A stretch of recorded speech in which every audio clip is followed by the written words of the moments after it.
waiting, huh?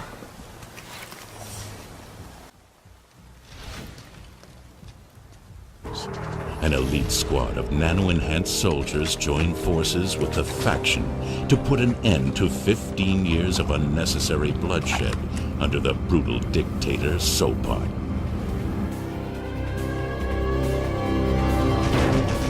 Red Faction 2.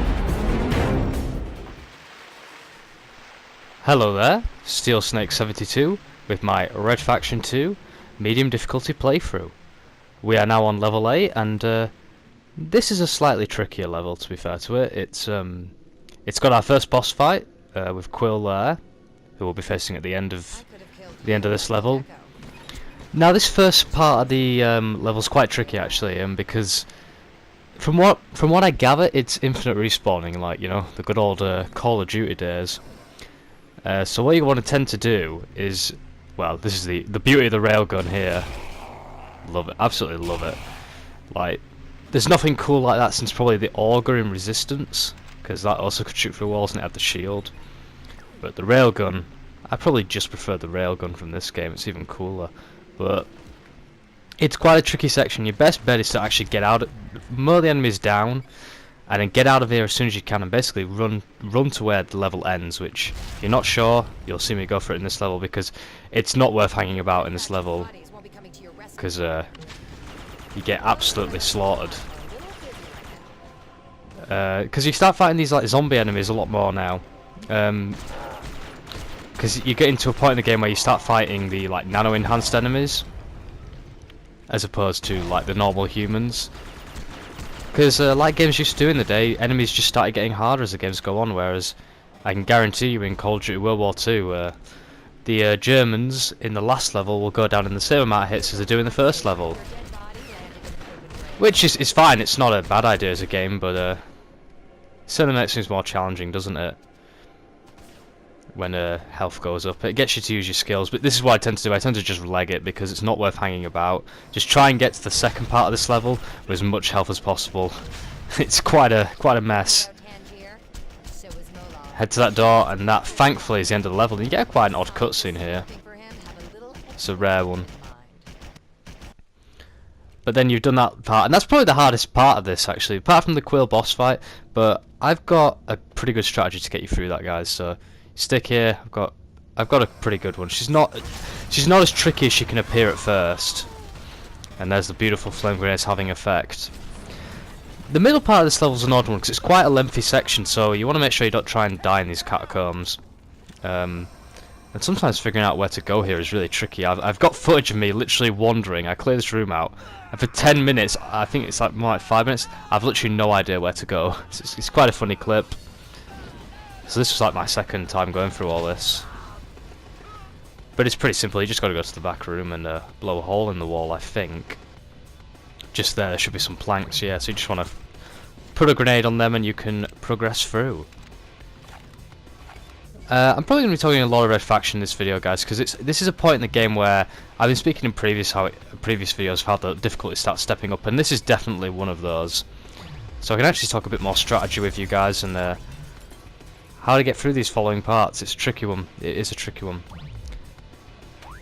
And if you have got Red Faction 2 on the PS4, please let me know, guys. What do you think? I mean, are you a fan of these, like, PS4, PS2 classic thing? I mean, it pales in comparison to the Xbox One, doesn't it? You know, because the Xbox One's got... I think I just saw Halo 3 when I've recorded this. Halo 3's just come out, I think. I might be wrong about this, but Halo 3 may have just come out on the Xbox One. But unlike on PS4, you don't have to buy it again. You literally... just if you've got a Halo 3, as far as I know, you just plug it in your Xbox One.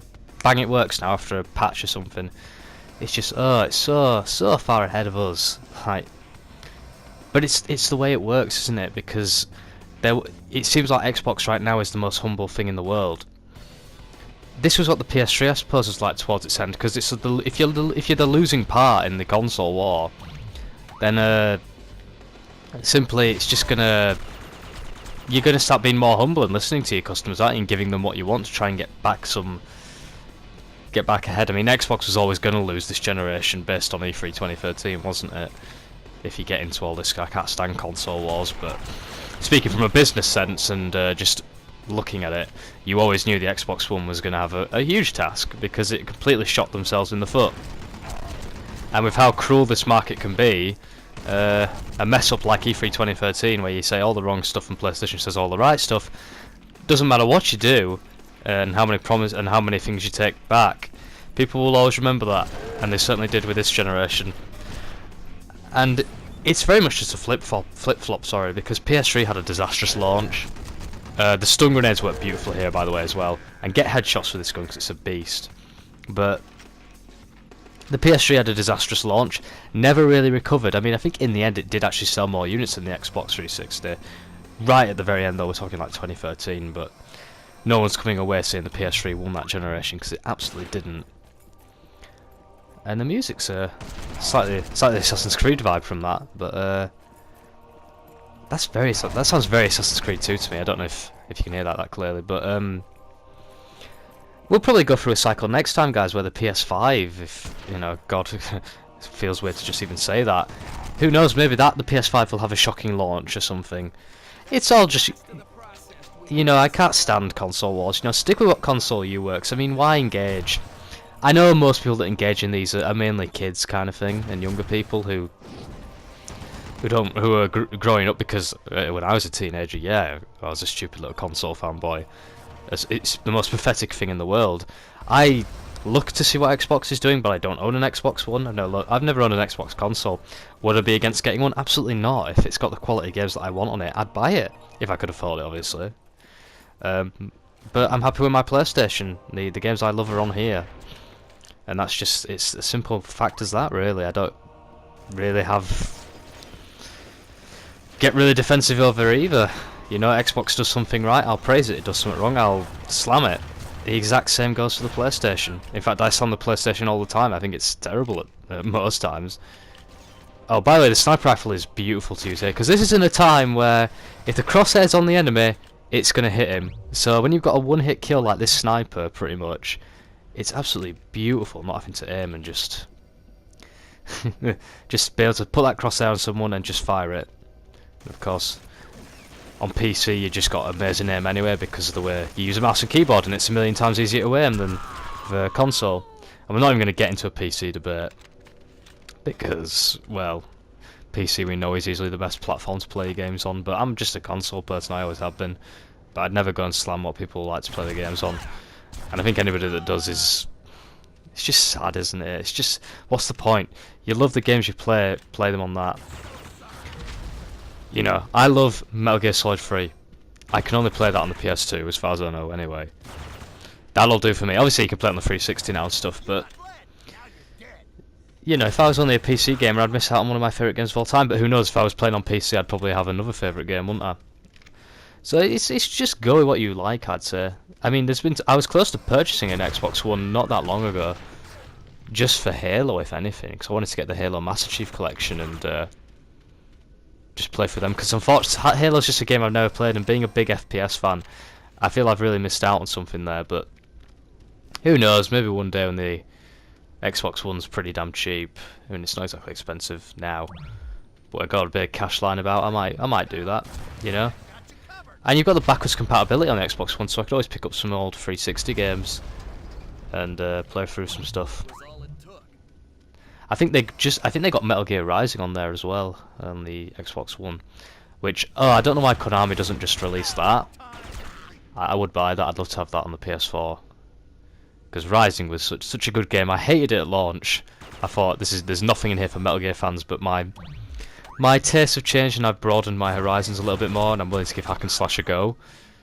And it was a pretty competent, solid game, to be fair to it. And everyone says the same about Metal Gear Rising. Like, I would never listen to songs like Rules of Nature in my spare time. It's not my kind of music, but my god, it works in that game. It's so great. And it's probably pretty good workout music as well. It's an amazing soundtrack. And soundtrack's an interesting one, isn't it? You don't hear a lot of people talk about soundtracks in games, but I think it's very important to praise a good soundtrack when you hear one, because it can add so much to a game. An iconic theme, and just... I think it's a really underrated part of game design. And unlike movie soundtracks, they're still going strong, because film soundtracks have definitely taken a turn for the worse, haven't they, over the past few years. But as for games, there's still some amazing soundtracks out there. And we're not far off the boss fight now, I believe, and it's a pretty simple. This is a very straightforward level overall. There's some funny dialogue. Yeah, that guy's not going to make it because he's going to run straight into my bullets. But they just mow down these enemies. Now, in terms of this boss fight and what it's like, I suppose it's not unlike the Black Ops 3 sniper fight, except you can't just kill the boss in one hit by dodging from side to side. You've actually got to put Quill under some intense fire.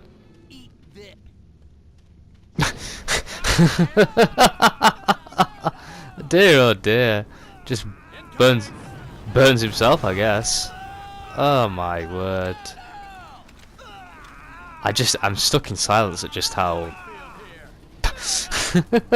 it's just hard sometimes not to play this game and laugh. It leaves such a smile on your face, and that's when you know a game's doing right, isn't it? You know, people want to hate on this game, absolutely fine. They've probably got some very legitimate reasons, but I'll always love it, you know. I am your destiny. It's just gone back to the future here, hasn't it? Yeah, and his only destiny was a sniper bullet to the stomach. But as you can see, there's lots of ammo here, which always signifies a boss fight in the good old traditional sense. Lots of health, so at least the game gives you a fair chance. And thankfully the boss fight does have a checkpoint before it, and this is the weapon you're going to want. You're going to want the Wasp and the rail drivers when it comes to boss fights, because they're so useful. They do the most damage because they're not the biggest bullet sponges, but they do take a lot. They do take a bit of a pounding to kill. So the boss fights can be tricky, and this one's the most trickiest, I think, sometimes because it's got all the other enemies with you. But I'm going to shut up now, and I'll commentate back for the cutscene. Not for the cutscene, after the cutscene, sorry. I'm up here, Alias. Start praying for a quick death. So yeah, Quill boss fight. So what you got here is obviously you've got Quill on the balcony just up there. You're going to start in this room, I believe. And what makes this tricky is you've got a lot of other enemies. What I like to do is head straight out and fire all my Wasp rounds straight onto Quill. Forget the damage you're going to take from all the enemies around you on the balconies. Dodge the rail driver fire. It's not all that complex, guys. Just keep moving. Keep firing at the rail driver. It doesn't need to be bang on. See, you're taking a fair bit of health there. So try and get all your shots off. If possible, try and not lose a health kit, but it's not a disaster if you do. So then I like to switch pick the weapon that you feel comfortable using. For me, it's this, you know, big LMG. And I'm a big fan of this right side. I'm going to stick here, I believe.